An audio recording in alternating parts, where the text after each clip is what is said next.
वो एक फौजी था। सरहद पर दुश्मनों से लड़ते लड़ते उसने अपने जज्बात, अपने अरमान, अपनी मोहब्बत तक कुर्बान कर दी। लेकिन जिस दिन वो जीत कर घर लौटा, उसी दिन उसकी जिंदगी की सबसे बड़ी हार उसका इंतजार कर रही थी। अब वो क्या करेगा? तलवार चलाएगा या दिल के जख्मों को सब्र से सींचेगा? रात का समय था। सरहद के इस पार बर्फीली हवाएं चल रही थीं। आसमान में अधूरा चांद बादलों की ओट में छुपता सा लग रहा था। दूर पहाड़ी की छोटी पर झिलमिलाती बत्तियां किसी और दुनिया का एहसास दे रही थीं। फौजी कैप्टन आरिफ खान अपने छोटे से टेंट में बैठा कुरान की तिलावत कर रहा था। होंठ धीमे धीमे हिल रहे थे, लेकिन आंखें नम थीं।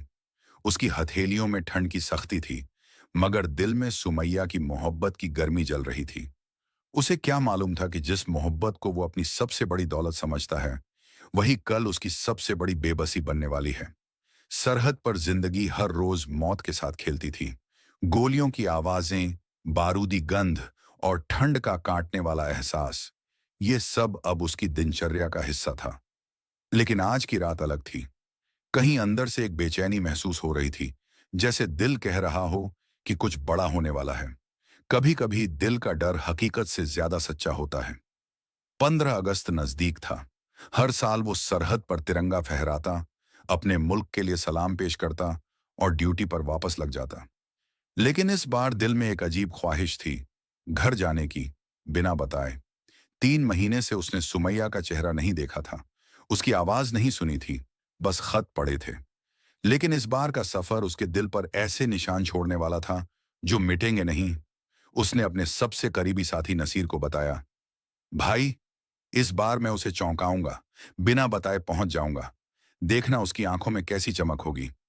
नसीर ने आधी मुस्कान के साथ कहा, अल्लाह भला करे, लेकिन याद रख, जिंदगी हमेशा हमारे हिसाब से नहीं चलती। आरिफ ने हंसकर जवाब दिया, तुम भी नसीर हर खुशी में शक डाल देते हो। लेकिन नसीर का वो वाक्य आने वाले तूफान की पहली दस्तक था। अगली सुबह कैंप में तिरंगा फहराने की रस्म पूरी हुई। भीड़ में जोश था, नारे गूंज रहे थे। आरिफ ने भी सलामी दी, फिर अपने बैग में कुछ तोहफे रखे। एक नई टोपी, सुमैया का पसंदीदा सुनहरा दुपट्टा और महकता हुआ इत्र। वो हर तोहफा ऐसे रख रहा था जैसे दिल के टुकड़े पैक कर रहा हो। उसे लगता था कि ये सब उसकी मोहब्बत का पैगाम है, लेकिन ये गवाह बनने वाले थे उसकी बर्बादी के। सफर लंबा था। फौजी ट्रक से बेस कैंप तक, फिर वहां से बस स्टैंड। रास्ते में पहाड़ी गांव, नदियों के किनारे चरती भेड़ें और कच्ची पगडंडियां, सब उसकी आंखों से गुजरते जा रहे थे। लेकिन दिल में बस एक तस्वीर थी।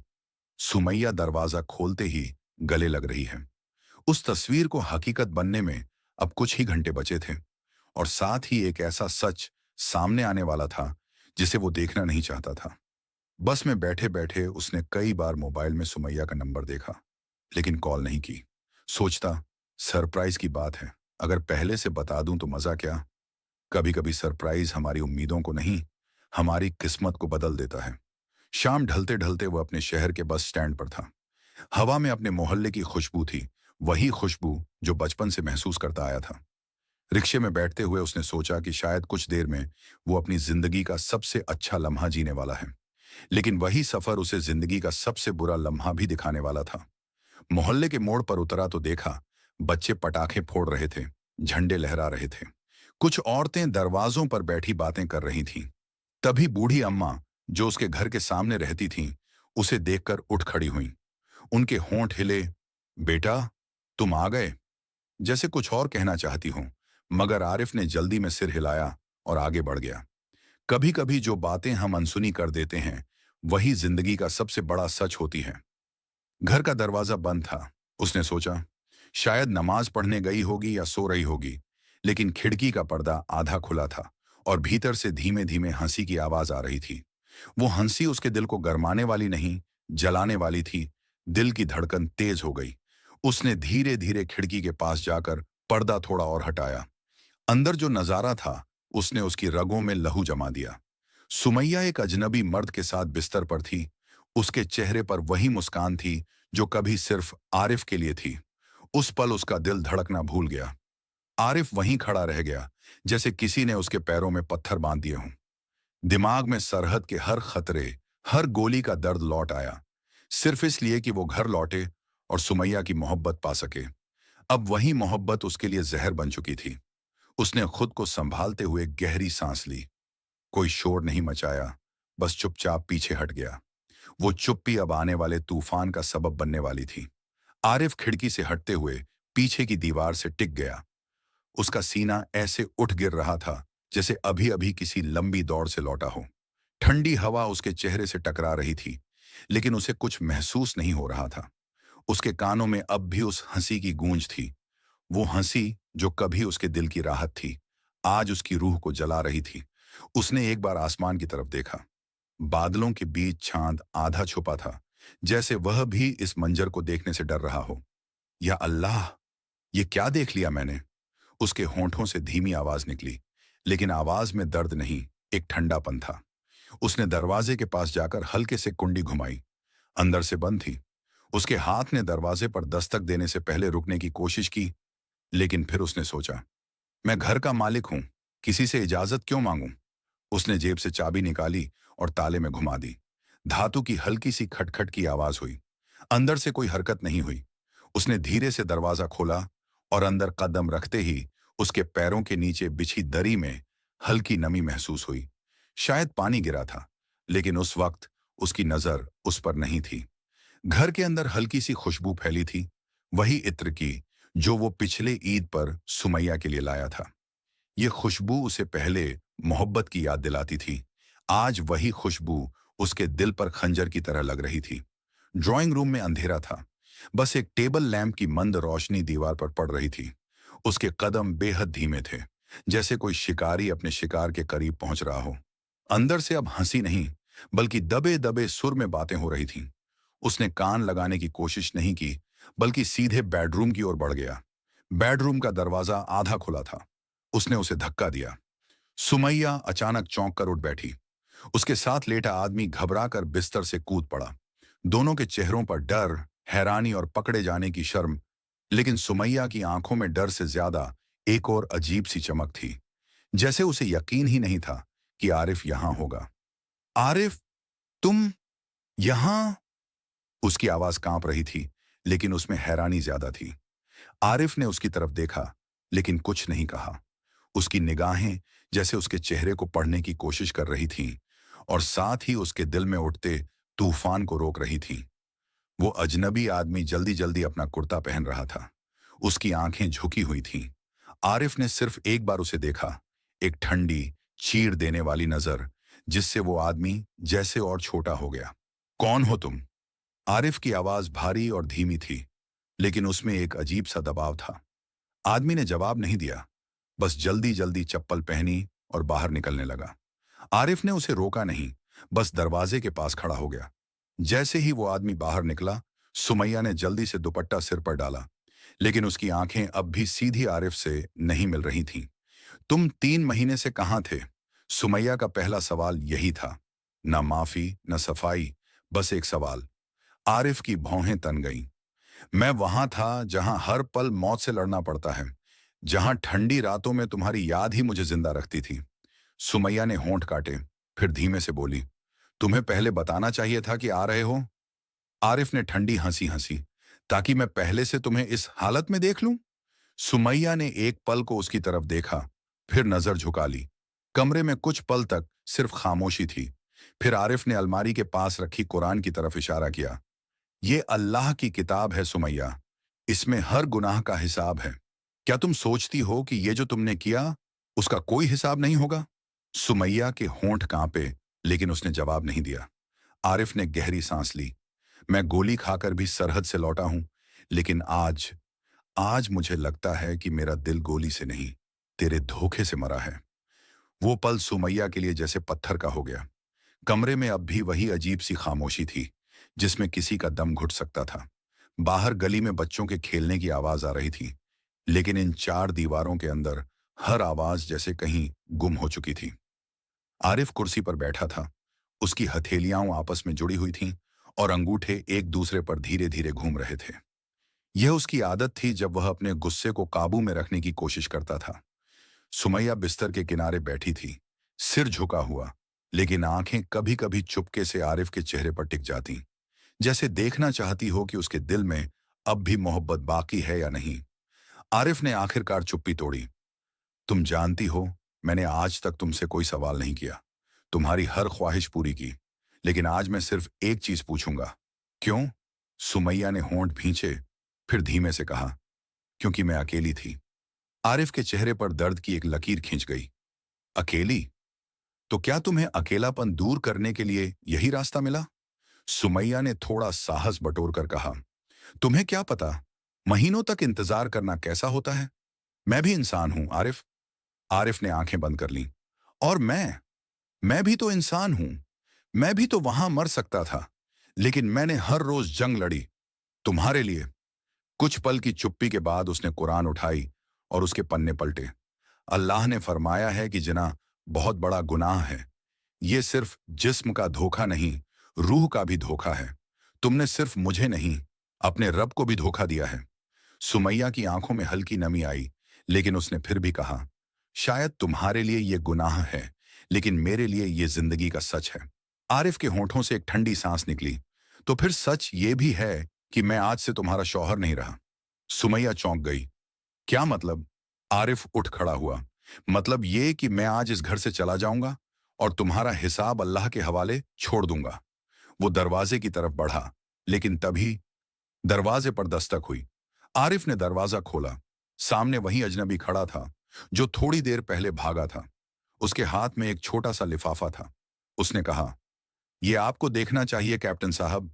यह मामला वैसा नहीं है जैसा आप सोच रहे हैं। रात का सन्नाटा, गांव की मस्जिद से ईशा की अजान की गूंज आ चुकी थी। आरिफ घर के पिछवाड़े बैठा था। चांदनी उसके चेहरे पर हल्की सी सफेदी बिखेर रही थी, लेकिन उसकी आंखों में सिर्फ अंधेरा था। दिल के अंदर जो तूफान था, वो बाहर की खामोशी से बिल्कुल उलट था। ऐ अल्लाह, मैंने तेरे रास्ते में सब्र किया, तेरी खातिर अपनी नफ्स को रोका, अपने हाथों को गुनाह से बचाया, लेकिन अब ये दर्द, ये तो मेरी जान ले लेगा। आरिफ ने आसमान की तरफ देखते हुए धीरे से कहा। उसे याद आया जब वो बॉर्डर पर था, जंगलों में घात लगाए बैठा था।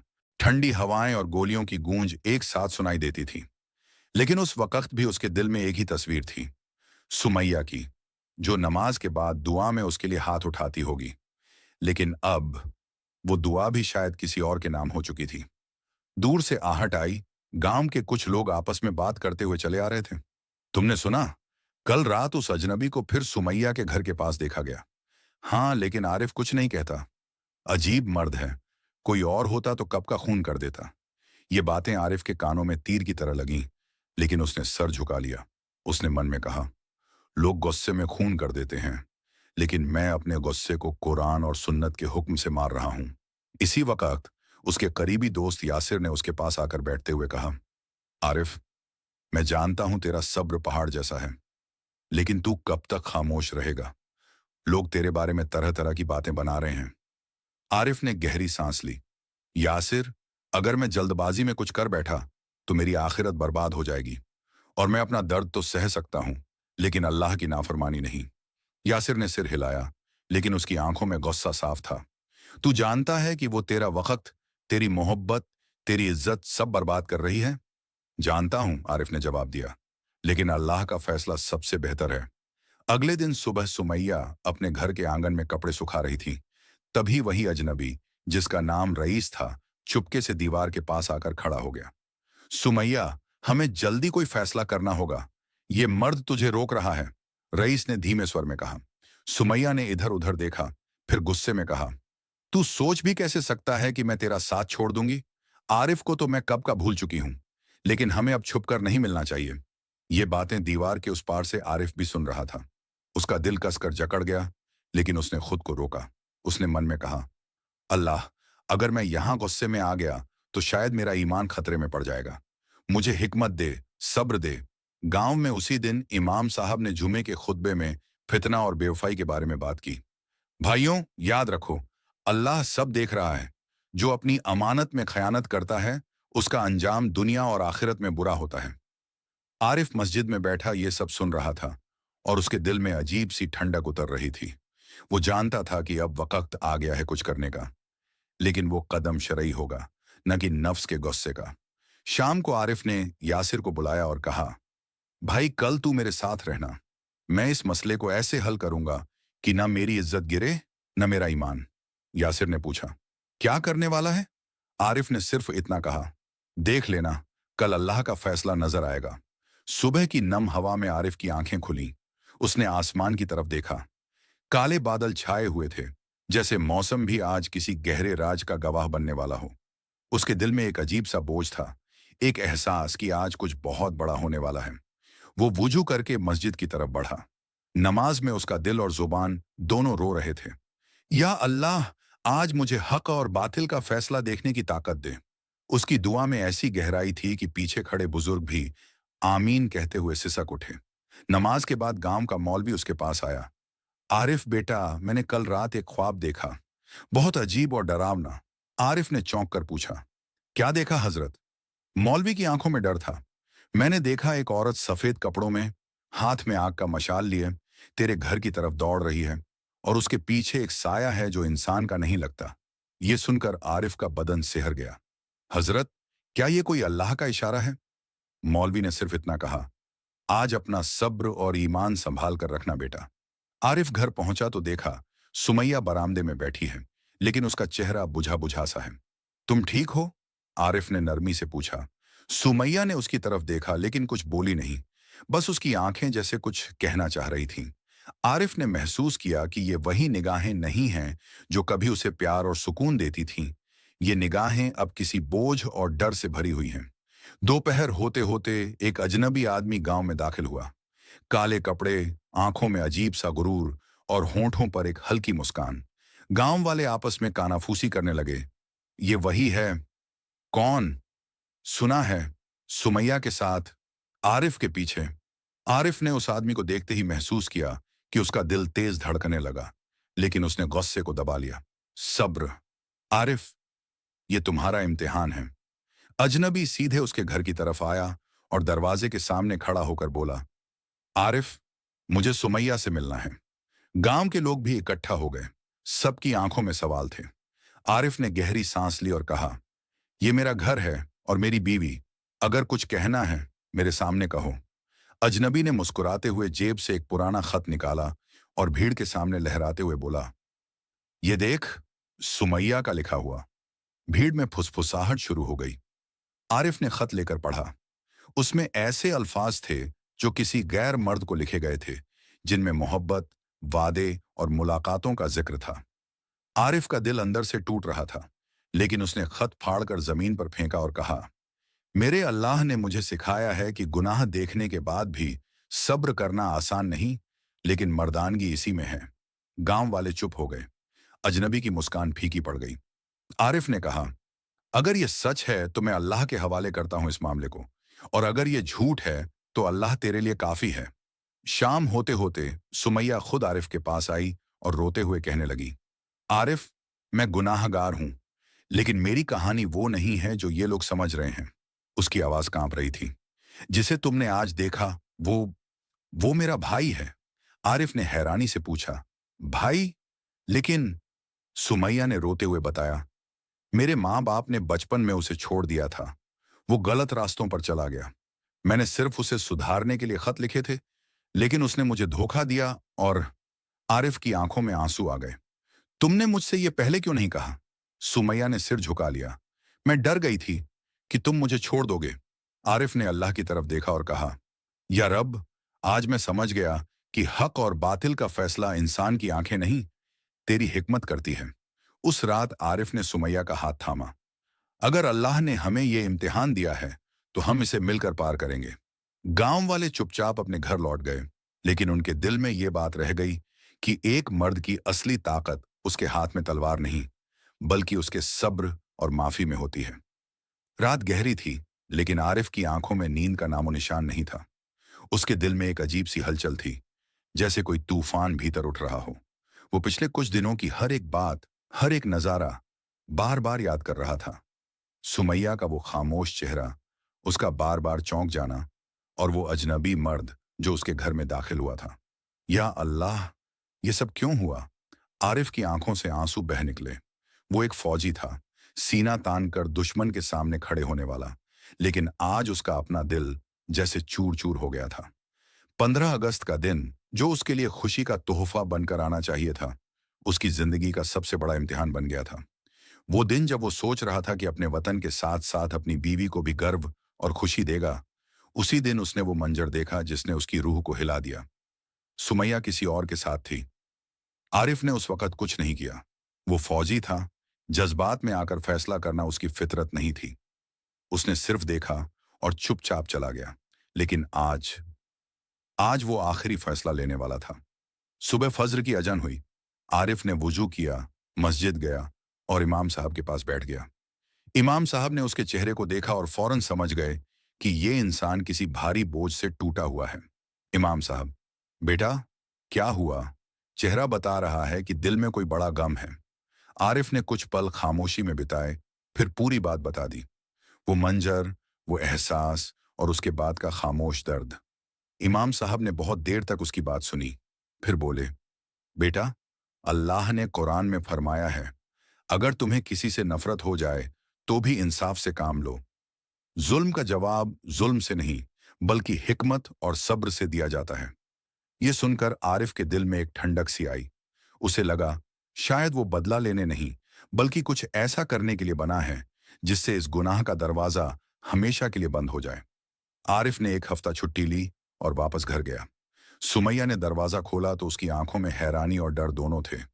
उसने कोशिश की मुस्कुराने की, लेकिन आरिफ की नजरें उसकी आंखों में झांक रही थीं। आरिफ ने सीधे कहा, सुमैया, हमें बात करनी है। सच सच, आज और अभी।